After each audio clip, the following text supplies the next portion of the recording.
Prezados amigos e amigas, uma boa tarde para todos nós.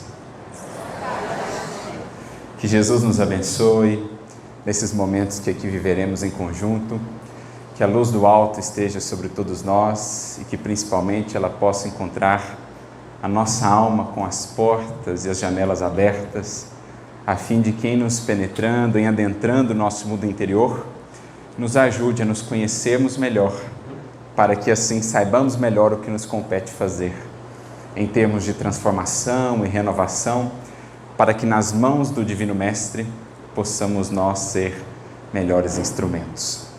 Antes de iniciarmos, eu gostaria de agradecer pelo convite, pela oportunidade de aqui estarmos nesta casa pela primeira vez, revendo alguns corações queridos, amigos de coração que por aqui temos, naturalmente também conhecendo outros corações, nessa grata satisfação que tanto nos contenta, que tanto nos alegra, que é expandir o círculo da fraternidade, da amizade na seara do Evangelho Redivivo.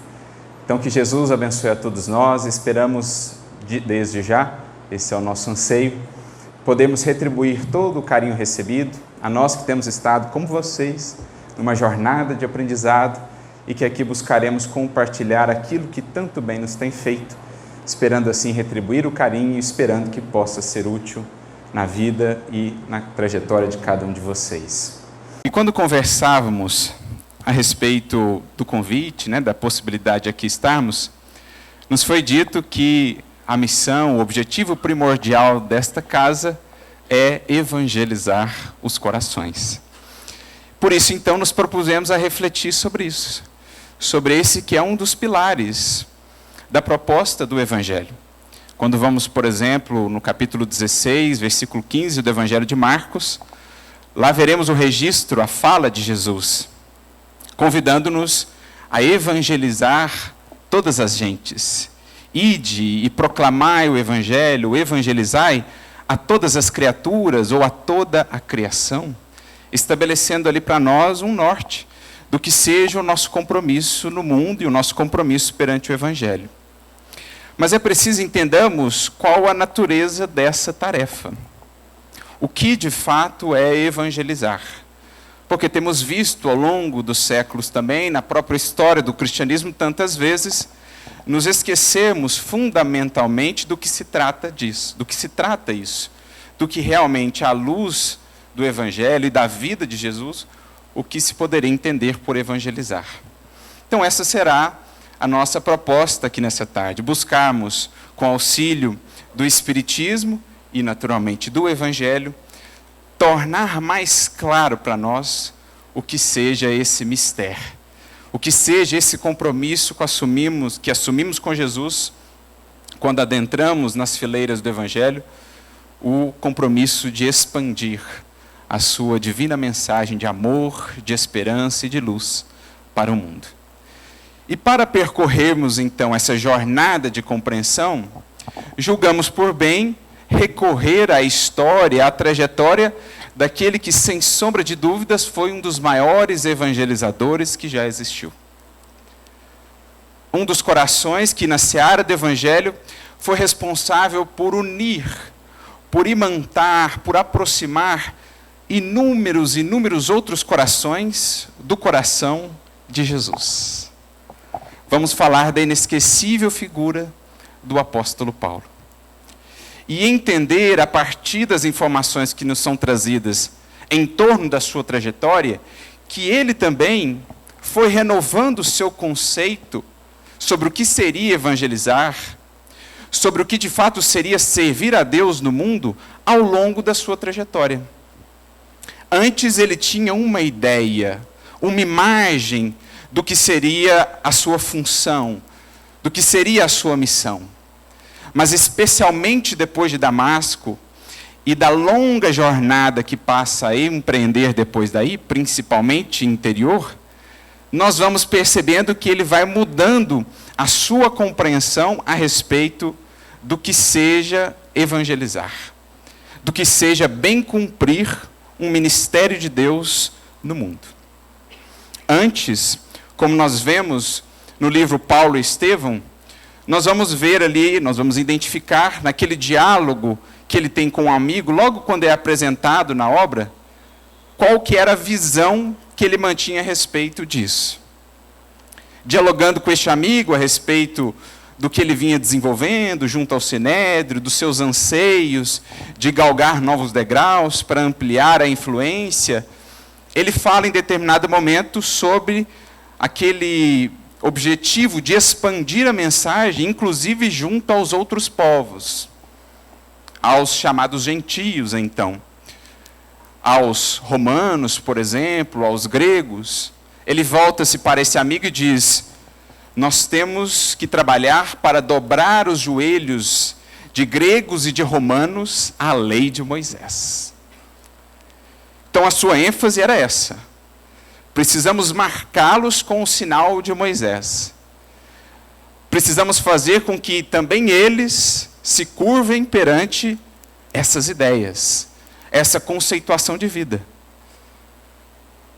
Precisamos expandir os números, a quantidade de seguidores da doutrina que abraçamos. Essa era a sua perspectiva.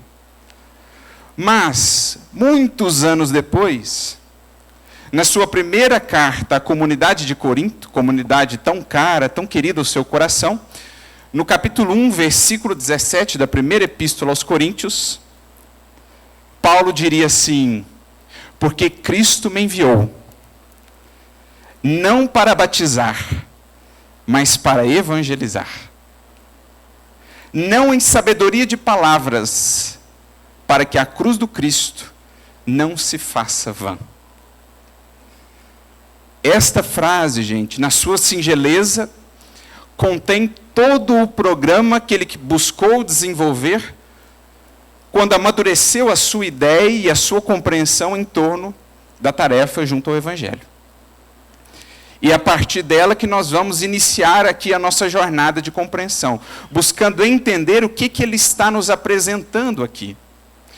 Porque não nos enganemos, essa frase, ela é o resultado, ela é o fruto de anos e anos de amadurecimento, de reflexões internas, de renovação de sentimentos, de maturidade propiciada pela experiência, na luta, no bom combate, nas jornadas, nos esforços ingentes para criar cada uma daquelas comunidades que foi semeando por onde passava. Ele então, depois de toda essa maturidade, de toda essa experiência, pôde assim sintetizar a missão que ele sentia ter recebido de Jesus. Porque Cristo, meus amigos, meus filhos, me enviou para isso. Não para batizar, mas para evangelizar. Não em sabedoria de palavras, para que a cruz do Cristo não se faça vã. Vamos tentar entender, então, o que está por trás dessa frase produto, desse fruto que depois de um longo tempo pôde aquela árvore tão dadivosa ofertar e que chegou até nós. Para isso, nós vamos voltar num momento específico da jornada dele, logo após o oásis de Dan. Como nós sabemos, depois da sua conversão, ele busca o seu antigo mestre, Gamaliel, ali nas redondezas de Palmira, lá em Palmira, melhor dizendo, e aí, dali, ele é conduzido, por indicação do seu mestre, ele é conduzido ao oásis de Dan, que ficava ali nas proximidades. Fica lá por 3 anos, junto a Áquila e Prisca, que viriam a ser depois amigos diletos, muito queridos do seu coração, e ali ele passa por uma intensa jornada interior, lidando com os remorsos, com as culpas, renovando os sentimentos, aquele momento tão belo em que recebe o perdão, o acolhimento de fato, depois que se revela como sendo Saulo, o perseguidor dos cristãos, ele é acolhido amorosamente por Áquila e Prisca, e isso marcaria de maneira indelével o seu coração. Então ele sai dali, de fato, uma nova criatura. Ainda teria um longo processo a viver, na preparação para a tarefa de fato. Mas ali ele já percorre alguns bons passos, uma boa distância no que seria essa jornada íntima a fazer. Quando ele sai do oásis de Dan, ele volta a Jerusalém. Ele passa em Jerusalém porque ele queria conversar com os apóstolos, né? Queria obter alguma orientação, queria de alguma maneira até se retificar diante dos apóstolos, por conta de todas as complicações que havia gerado para eles, todas as dificuldades que havia criado. E assim ele empreende aquela longa caminhada, vem a pé. Ele inclusive aproveita para rever as paisagens por onde Jesus um dia havia andado. Ele que não pôde conhecer Jesus pessoalmente, embora, né, fosse contemporâneo do mestre, ele aproveita para passar pela Galileia. Ali na Galileia ele vai às margens do lago de Genezaré, e a gente fica a pensar o que se passava naquele coração quando ele se ajoelha às margens do Tiberíades e faz uma oração a Jesus, agradecendo pela imensa misericórdia daquele divino pastor que vinha em busca dele, a ovelha transviada.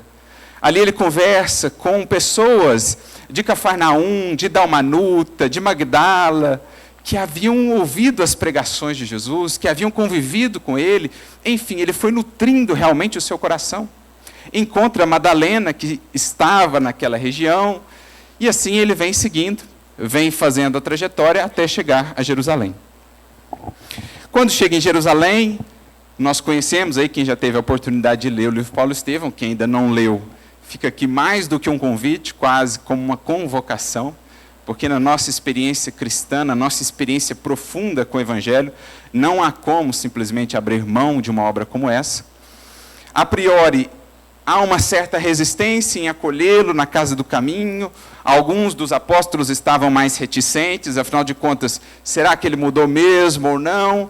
Né? Então criam-se ali basicamente dois partidos, um grupo mais partidário de serem mais prudentes e analisarem melhor, esperarem mais, outro grupo já mais acolhedor, mais amoroso, do qual faziam parte, por exemplo, o próprio Pedro e Barnabé, que era um coração gigante, que viria a ser um dos principais amigos do apóstolo Paulo, aquele que compartilharia com ele da primeira viagem apostólica. Depois de uma reunião, de um debate, eles acabam decidindo por acolhê-lo. Barnabé fala, não, eu vou. Esse pessoal aí está com medo, não pode deixar que eu vou lá na hospedaria, falo com ele, trago ele para cá. E assim se deu. Né? Vencidas essas primeiras dificuldades, Paulo foi acolhido, ficou ali na casa do caminho por um tempo, aproveitando para beber das palavras de Simão Pedro. Fizeram as pazes, naturalmente, né? Da parte de Pedro sempre existiu o perdão, nunca houve um problema, mas Paulo ali queria se aproximar, queria estreitar os laços com aquele que era a referência principal do cristianismo. Afinal de contas, Jesus ficava na casa dele, foi o que mais conviveu com o mestre, e ali, principalmente, Paulo também queria colher mais informações de uma alma que, desde Damasco, ele passou a admirar profundamente. Uma alma que o fascinava, que era a grande alma de Estevão. Como Estevão ali havia vivido, havia sido pupilo de Simão Pedro, tudo que ele podia ouvir de Estevão, ele perguntava para Pedro. E assim eles ficam alguns dias, algum tempo ali, nessa convivência, que foi também muito importante para a trajetória do apóstolo Paulo. Em determinado momento dessa sua estada ali, ele resolve visitar a sinagoga dos Cilícios, que era uma sinagoga que ele frequentava quando ainda era doutor da lei, fariseu. A sinagoga dos Cilícios, lembrando que a cidade natal dele ficava na região da Cilícia. Então ali se reuniam muitos dos seus compatriotas, muitos daqueles originários lá da sua terra natal. E ele havia ficado um pouco incomodado porque a natureza das pregações na Casa do Caminho estava um pouco diferente daquilo que ele havia visto quando Estevão lá participava. Talvez o maior orador que o cristianismo já conheceu, Estevão, falava do evangelho com uma beleza, com uma sublimidade. Quando voltou para Jerusalém nessa oportunidade, Paulo ficou assim um pouco impactado, porque as pregações já não eram mais tão livres, as perseguições eram mais intensas, então ficou uma coisa mais ritual, e ele ficou um pouco incomodado, e ele pensava em alguma maneira de ajudar. Ele queria logo divulgar aquela mensagem, expandir o conhecimento da mensagem de Jesus. Então ele resolve ir um dia na sinagoga. Quando ele entra lá, figura conhecida que era, Até então, sobre ele corriam apenas boatos de que ele teria enlouquecido em Damasco, de que ele teria desaparecido, sabe-se lá o que teria acontecido com aquela grande promessa, o doutor de Tarso, aquela inteligência brilhante. E quando eles souberam que ele havia se convertido ao cristianismo, não faltaram então os sarcasmos, as ironias de antigos conhecidos, de antigos amigos até. E ele vai lidando com aquilo, era uma personalidade às vezes um pouco impulsiva, responde um ou outro ali, mas consegue se conter sem entrar em embates maiores, embora tenha criado um certo alvoroço ali na sinagoga, e até mais tarde Pedro falou para ele, olha, o que você criou lá certamente vai repercutir em perseguições, então é melhor que você não fique aqui em Jerusalém. Dali ele passa ao templo, vê toda lá a movimentação no templo, todo aquele ritualismo que existia, aquela frequência de tantas e tantas pessoas, vê o local onde Estevão havia sido sacrificado, havia sido martirizado, e tudo aquilo põe a pensar, poxa, mas a gente tem que renovar esse cenário, a gente tem que falar dessa boa nova, a gente precisa fazer com que as pessoas entendam que a busca divina, a busca por Deus é mais do que simplesmente o cumprimento de certos rituais, é mais do que simplesmente esse culto exterior a que muitos se aferram, muitas vezes de mãos dadas com a hipocrisia. Então ele já queria colocar, digamos assim, fogo, né? Agitar e colocar. E é nesse momento então que ele ouve uma voz espiritual. Pela primeira vez a mediunidade de Paulo se manifesta, e ele ouve uma voz que ele julgou ser do próprio mestre, mas na verdade era de Estevão, dizendo, olha, não fique em Jerusalém por enquanto, porque por hora não poderiam compreender o teu esforço. Siga adiante na sua jornada de preparação. Então ele volta para a casa do caminho e começa a conversar com Pedro sobre aquilo que ele havia vivido lá na sinagoga, lá no templo, essa orientação que havia recebido. E Pedro então concorda com a orientação, dizendo que era preciso tomar muito cuidado para não ser precipitado. Lembrando que ele, Paulo, à época ainda Saulo, havia vivido já uma das grandes frustrações da sua vida, quando, logo após a conversão, na sinagoga de Damasco, busca falar de Jesus e é recebido com uma profunda indiferença. As chibatadas não teriam doído tanto quanto a indiferença que ele recebeu. Aquilo foi uma primeira marca para ele, e a palavra sábia de Ananias havia orientado, Saulo, Saulo, o Senhor te deu a tarefa da sementeira, mas qual o primeiro movimento daquele que semeia? Qual a primeira preocupação? Ajuntar sementes no mealheiro particular. Como a dizer assim, sutilmente para Saulo, Saulo, por ora, você só tem as palavras. É preciso associar a sua vida às palavras, para que então o trabalho seja realmente efetuado. Ele entendeu, talvez parcialmente, a orientação de Ananias naquele momento, mas ali em Jerusalém tentava de novo fazer um movimento similar. E é então que vem a sabedoria de Simão Pedro, aconselhando-o, não só para que ele de fato seguisse para sua terra natal, onde ficaria mais 3 anos em preparação, como singelo tecelão, mas também ajudando a entender a natureza da tarefa que lhe competiria ao longo da vida. Porque Simão começa a falar assim, Saulo, eu não tenho todos os cabedais intelectuais que você tem. Eu não tenho todo o brilho da inteligência, ou mesmo a retórica. No entanto, se algo tenho podido conquistar, é a experiência de vida. E essa sua postura denota mais precipitação do que realmente lucidez e consciência na ação a fazer. Porque no fundo, Saulo, você ainda está pensando a tarefa em termos de números, em termos de rótulos.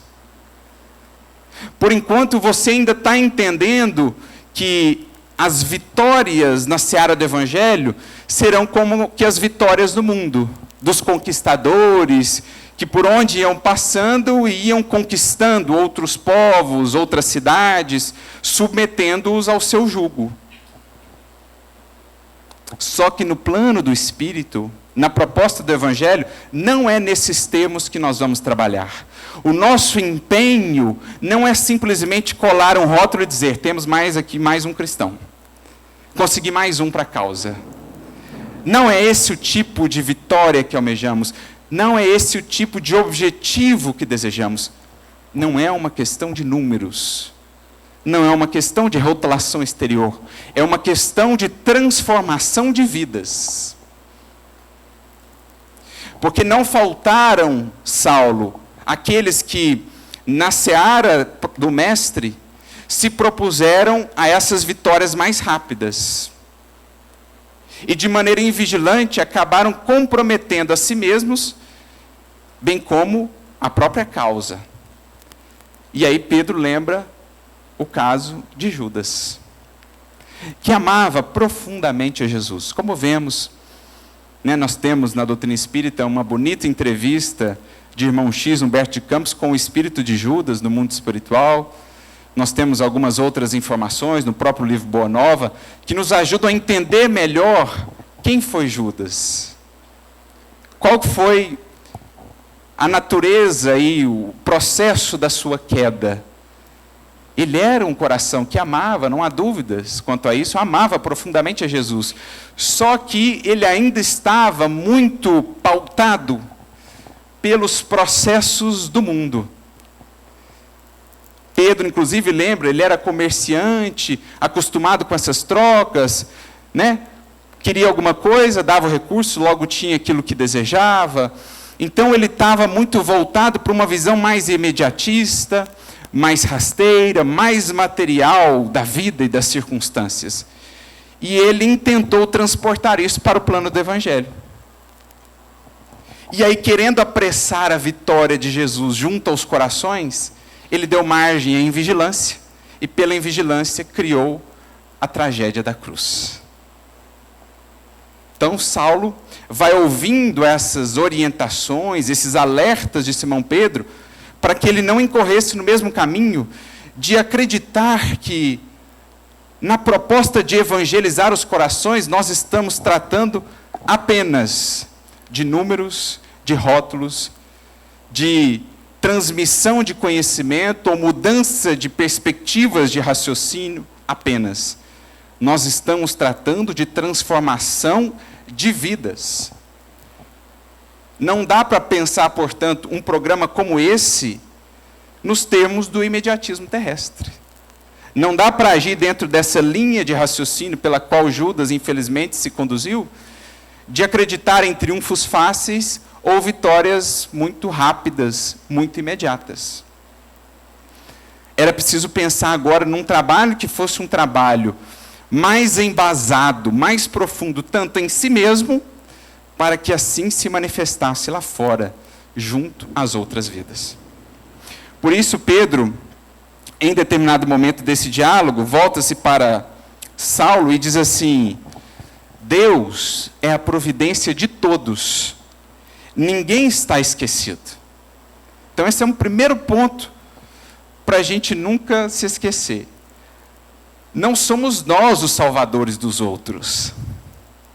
Antes de mais nada, cada vida é acompanhada de próximo, de perto, por Deus. Porque às vezes a gente entra num desespero assim, mas o fulano que eu tanto amo não está buscando nada, parece não se interessar por nada, mas Deus está regendo. E na hora que Deus quiser convidá-lo a experiências novas, que transformem por inteiro a sua maneira de ver a vida, Ele o convidará. Tenha certeza disso. Porque, claro, somos chamados a contribuir, a contagiar, a convidar outras vidas para as alegrias do reino, para a beleza da mensagem de Jesus. Mas lembremos que antes de nós, Jesus já está trabalhando por esse Espírito há séculos incontáveis. E antes de Jesus, Deus. Porque Jesus teve um início, agora Deus não. Então Pedro já começa a conversa nesses termos. Paciência, compreensão. Se você quer realmente aproximar um coração de Jesus, a precipitação, a imposição serão suas primeiras inimigas. É claro que é diferente quando pensamos, por exemplo, no caso do espírito reencarnante, que nasce lá no seio de uma família espírita ou de uma outra denominação. É dever ali dos espíritos que estão com a incumbência de educar aquele apresentar o norte, apresentar os valores, levá-lo à evangelização ou a conhecer aquilo. Mas daí depois, a querer forçar a criatura a aderir a uma proposta, a gente pode, no fundo, acabar distanciando a mais.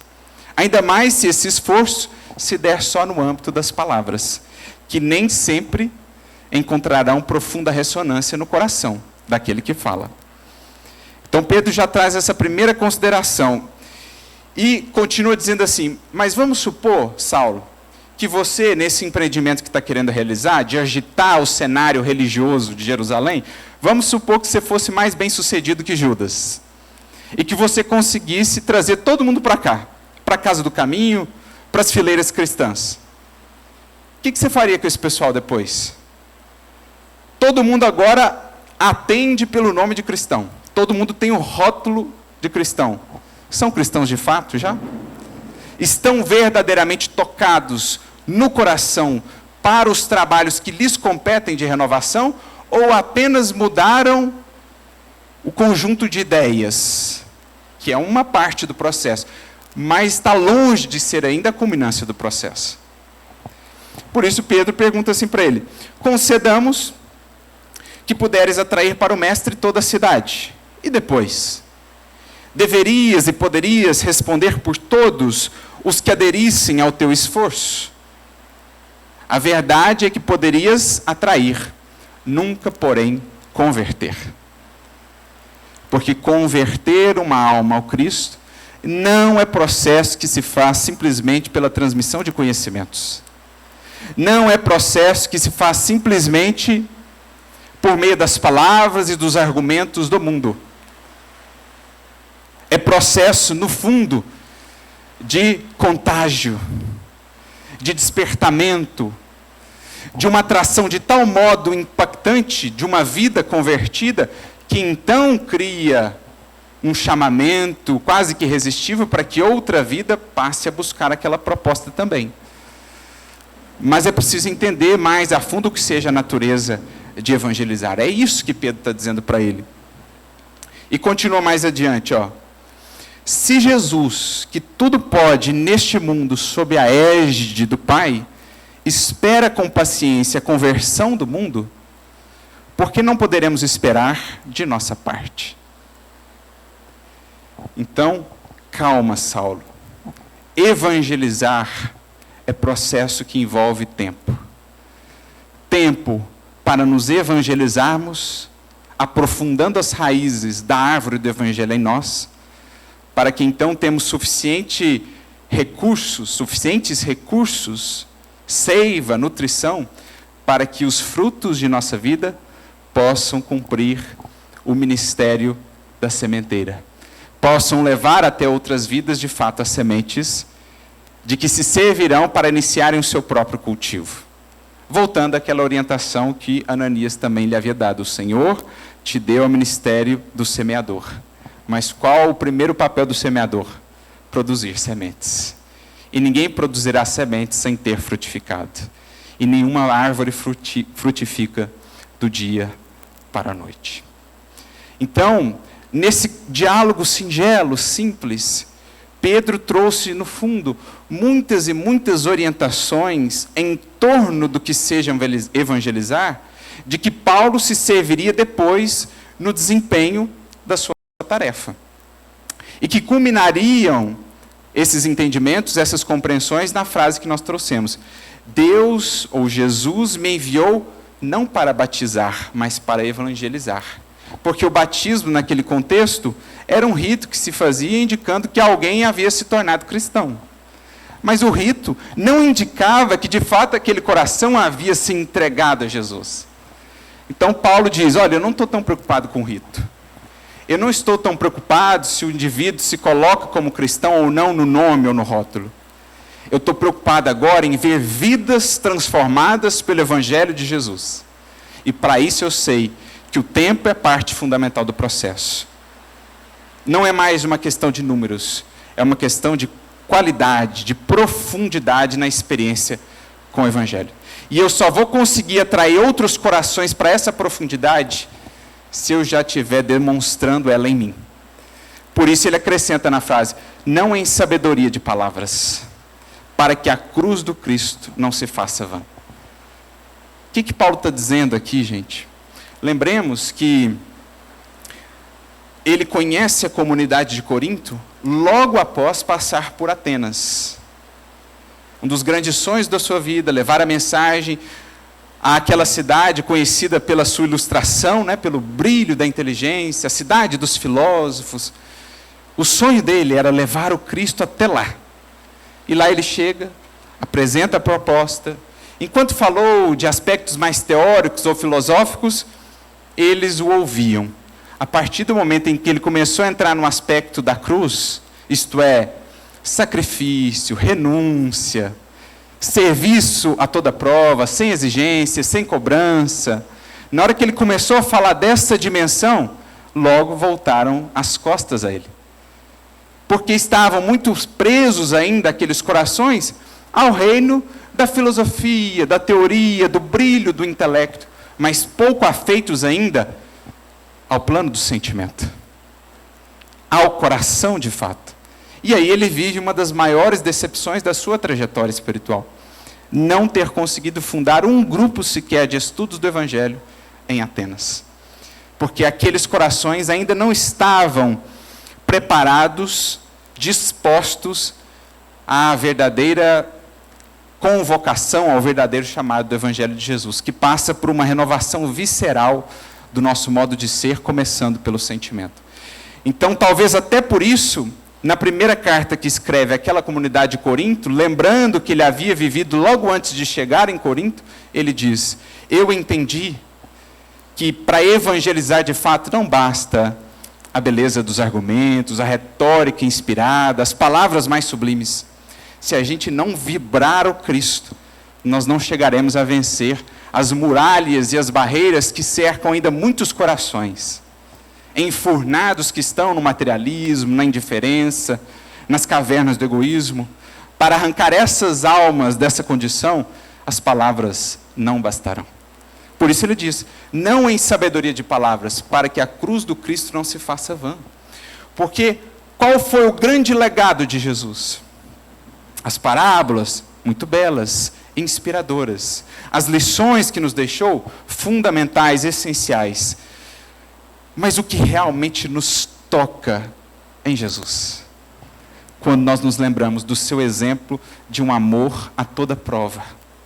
De uma renúncia, de uma entrega jamais antes vistas na história da humanidade. E a cruz é a síntese disso.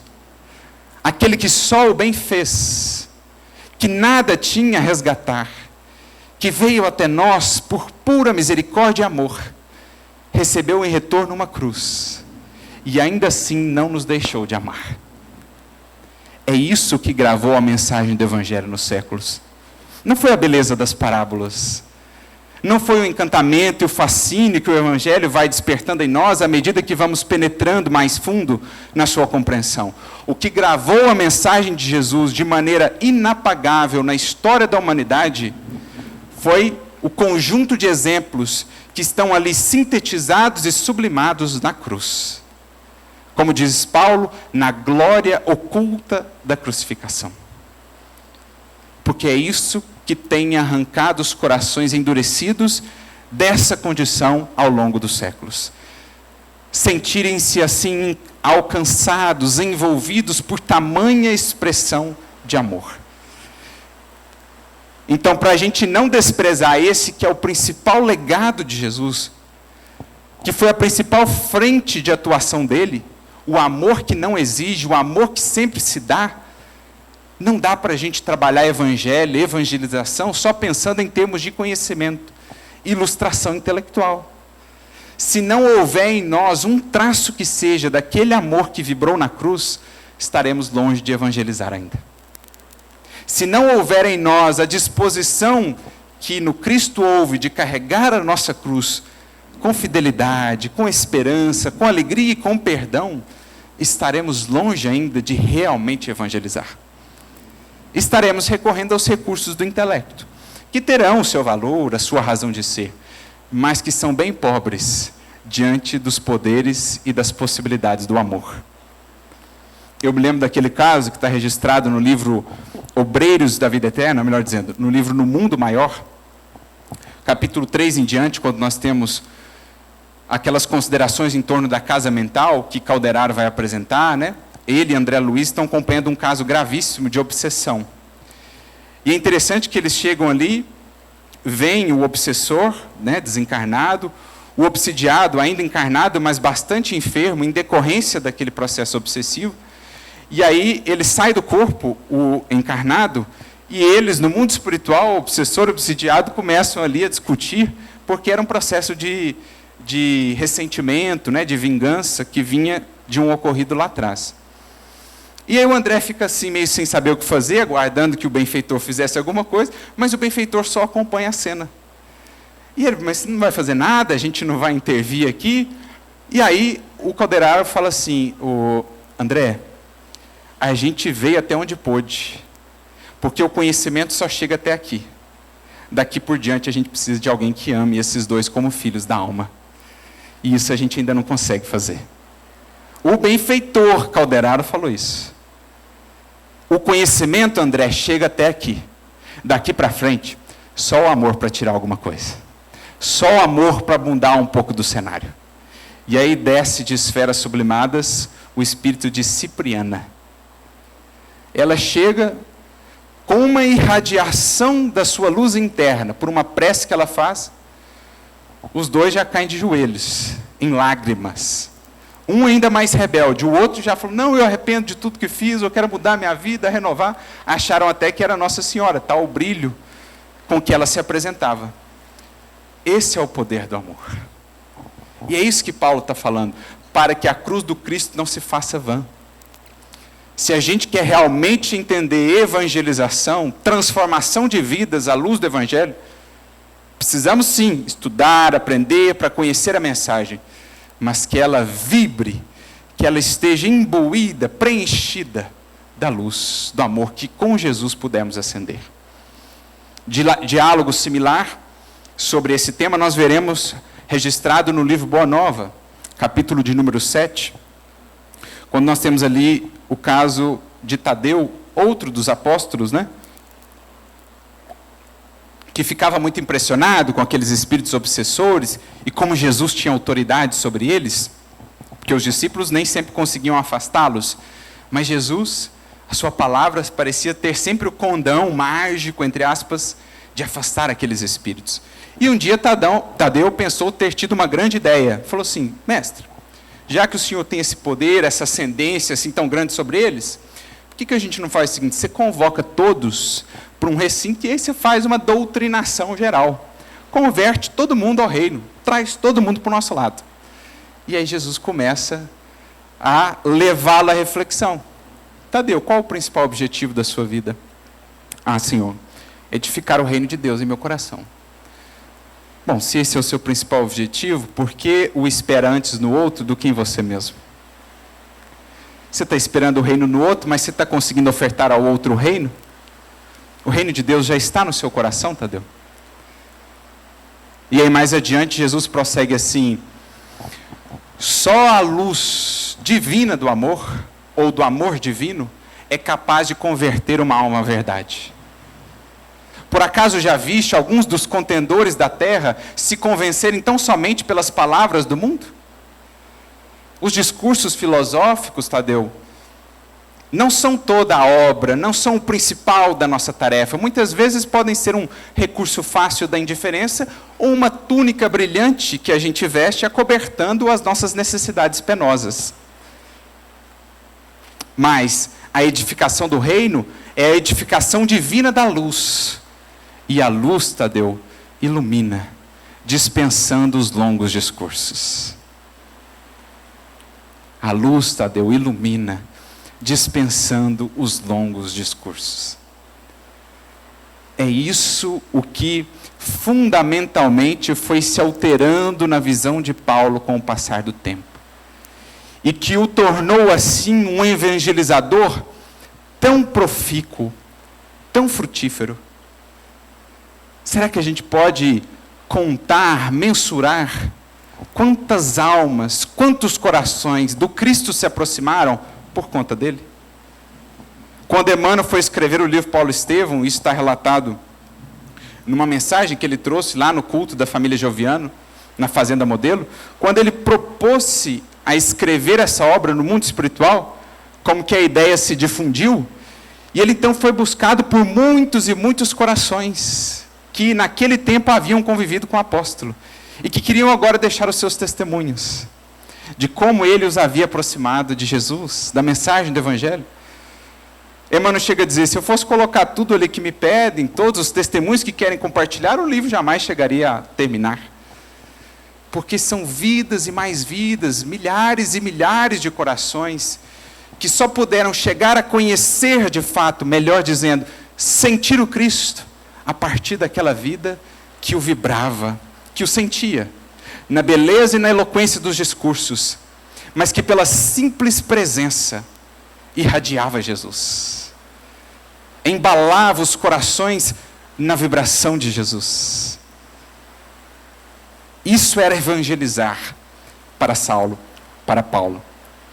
Emmanuel, no livro O Consolador, na questão de número 237, ele é indagado, né? O livro Consolador é um livro de perguntas feitas a Emmanuel, ele é indagado. Há diferença entre doutrinar e evangelizar?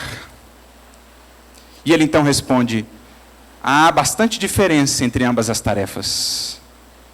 Para doutrinar, bastará o conhecimento intelectual dos postulados do Espiritismo. Para evangelizar, é necessário a luz do amor no íntimo. Na primeira tarefa, de doutrinar, bastarão a leitura e o conhecimento. Agora, na segunda, evangelizar, é preciso vibrar e sentir com Cristo. É preciso vibrar e sentir com Cristo. Porque então nós vamos envolvendo a criatura ao nosso redor numa ambiência vibratória mais propícia, até mais receptiva às inspirações do alto. Nós vamos criando nesse coração uma outra perspectiva daquela proposta de vida, daquele conjunto de ideias. Antes ela achava que Jesus era isso.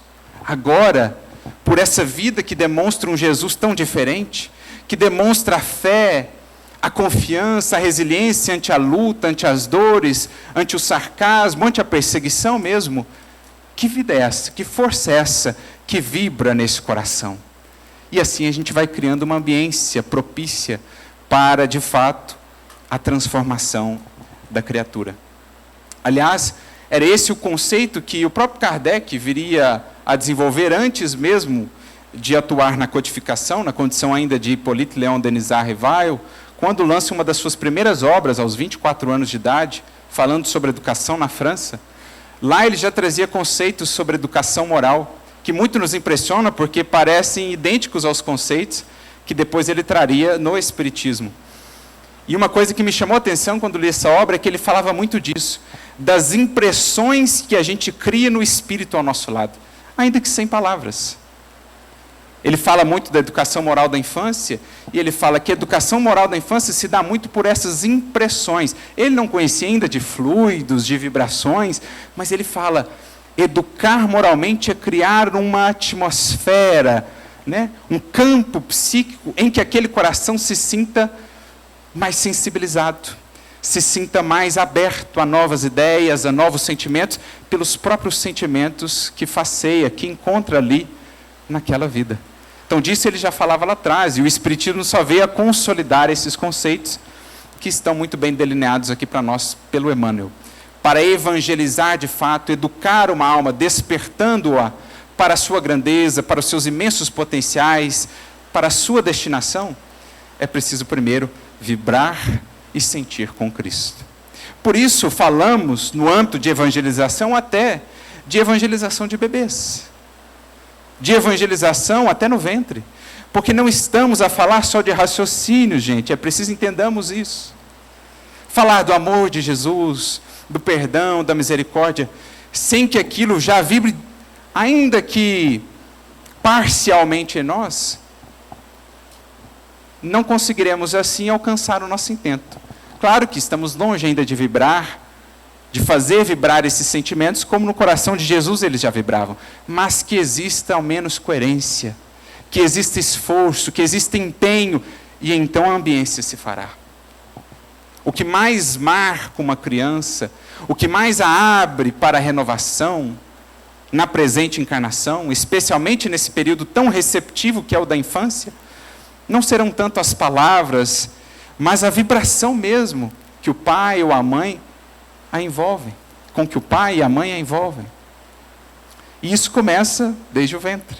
Passa por aquela infância em que ela ainda não terá cognição, mas já está sendo evangelizada, porque é algo primeiramente de vibração, de sensibilidade. Os raciocínios poderão até vir depois em auxílio, porque também elaboramos dentro de uma proposta de fé raciocinada, refletida, mas que antes haja o amor, até para que os nossos raciocínios alcancem mais elevada inspiração.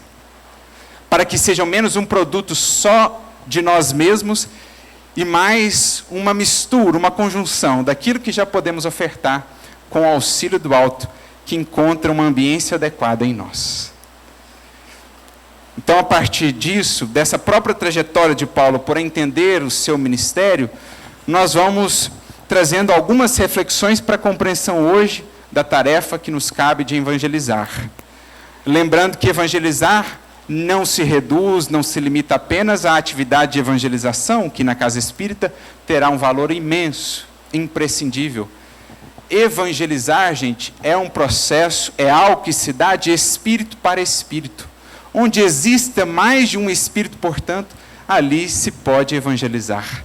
Desde que ali, em um dos corações, vibre a presença viva de Jesus. Não há questão de idades aqui em jogo. Às vezes uma criança já traz uma tal vibração em torno do Cristo que está evangelizando o coração dos pais. Da mesma forma, às vezes, ou muitas vezes, o adulto, o evangelizador, ou a simples pessoa que encontramos na fila, na rua, estará a evangelizar aquelas pessoas com as quais encontra. Pelo simples sorriso, pela luz que brota do seu olhar. Porque, no fundo, gente, o termo evangelizar, do grego, significa transmitir ou anunciar boas notícias. Evangelho é boa nova, literalmente no grego. Evangelizar, portanto, é difundir boas novas. Anunciar no mundo a força do bem, da alegria. Portanto, toda vez que a nossa vida irradia alegria, esperança, toda vez que de nosso olhar se esparge uma luz nova, ou aquela luz de acolhimento, nós estamos evangelizando. Ainda que não necessariamente tenhamos o título de cristãos, estamos cumprindo a tarefa na sua função ou na sua essência mais fundamental. E outro ponto que Paulo foi entendendo também, a partir daquele diálogo com Pedro,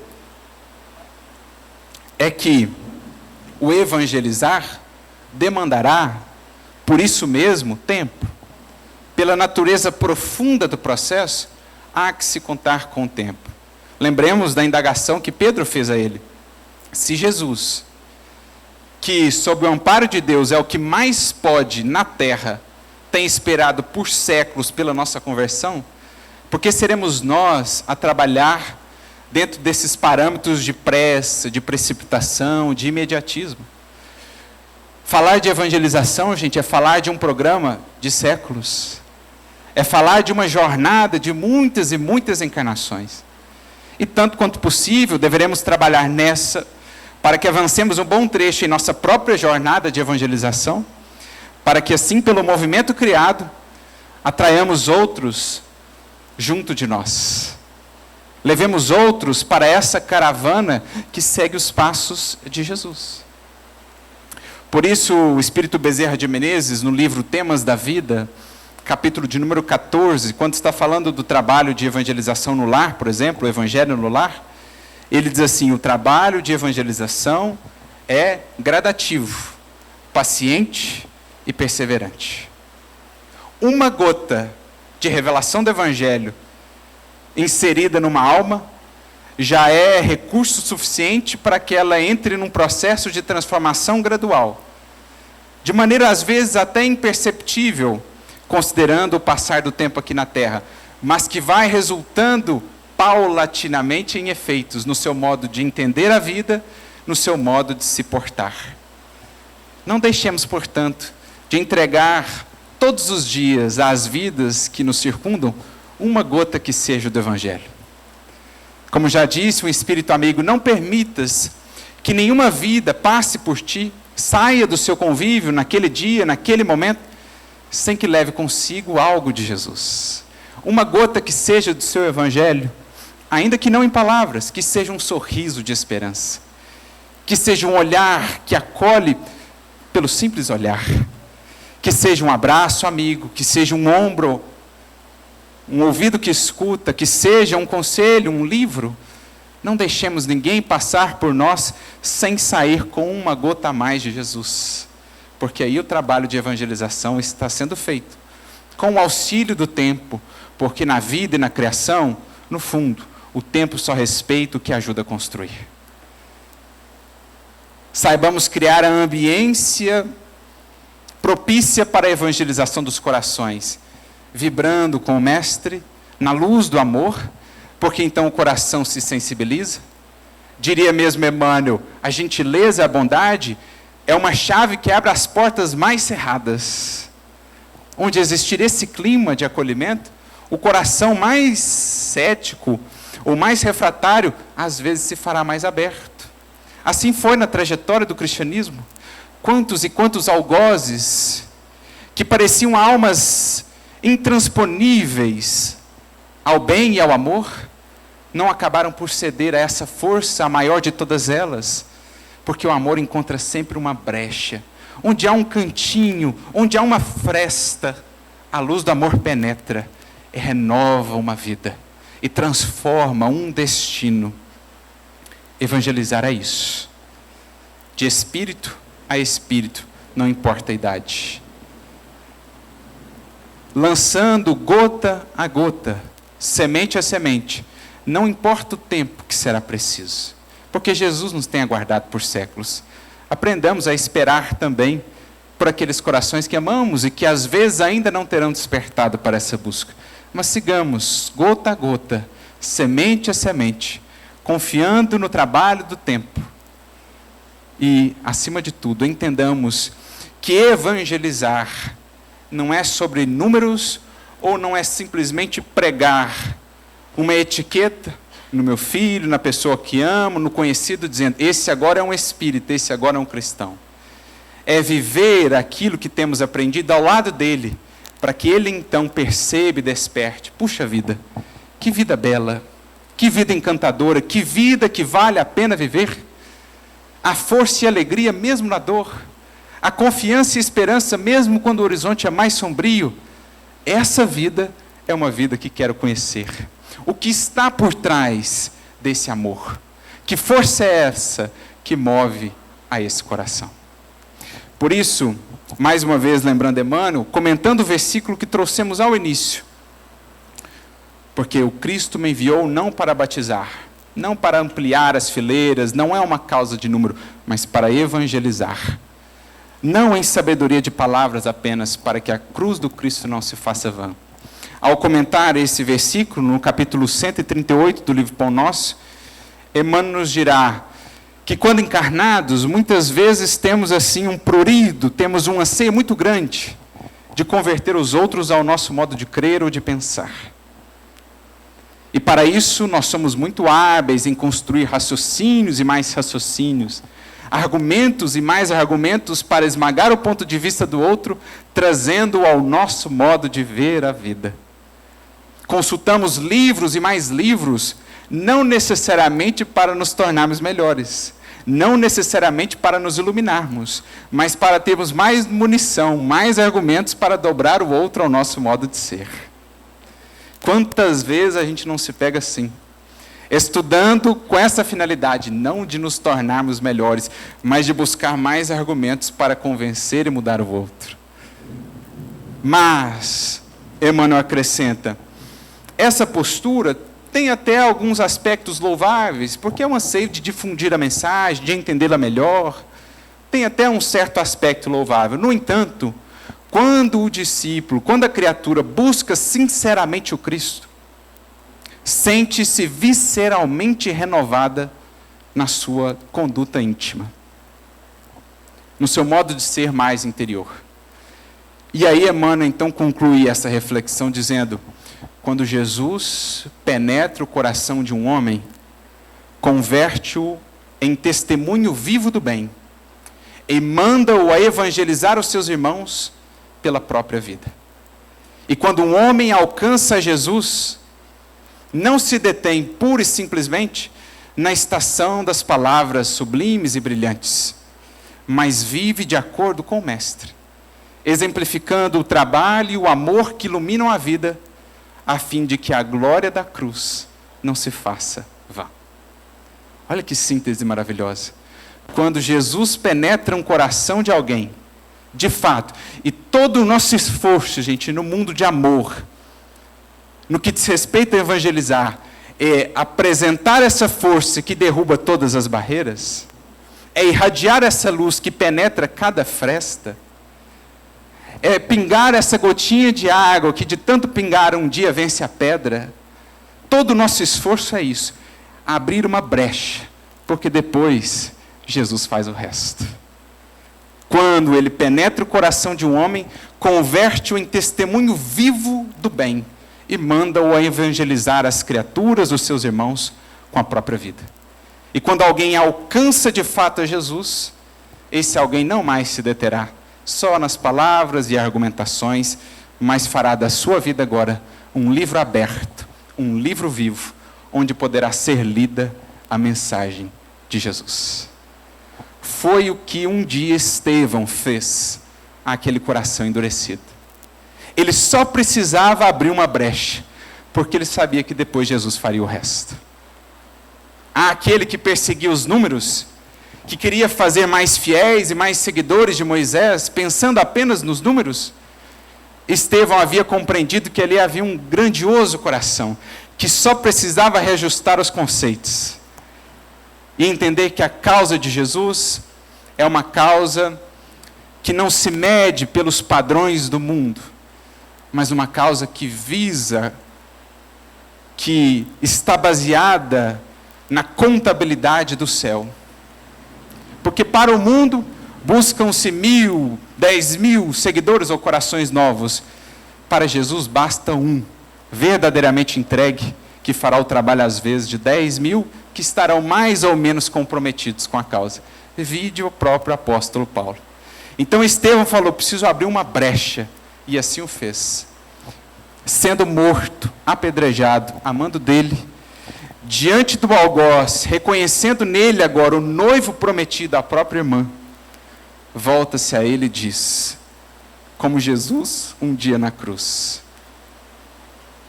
Saulo deve ser generoso e bom, serviu Moisés até o fim. Quando conhecer a Jesus, então, que força não terá? Seja uma boa companheira para ele. E assim despede-se da vida, e assim deixa um marco na vida de Paulo, que circunstância alguma foi capaz de apagar.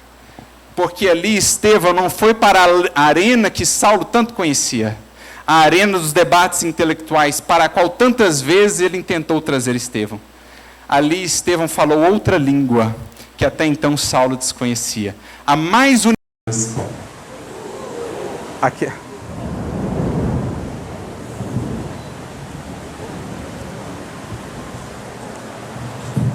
Estamos de volta. A mais universal de todas as línguas, a linguagem do amor.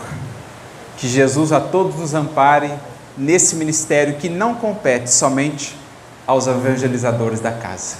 É ministério de todos nós, fazer da nossa vida um livro, onde a mensagem viva de Jesus possa ser lida. Servindo-nos, sim, dos argumentos quando estes forem necessários, mas entendendo que sem a linguagem e a luz que brilha do amor, pouco ainda poderemos fazer para realmente atrair outros corações à sublimidade da boa nova de nosso Senhor. A todos muita luz e muita paz, que Jesus nos abençoe sempre.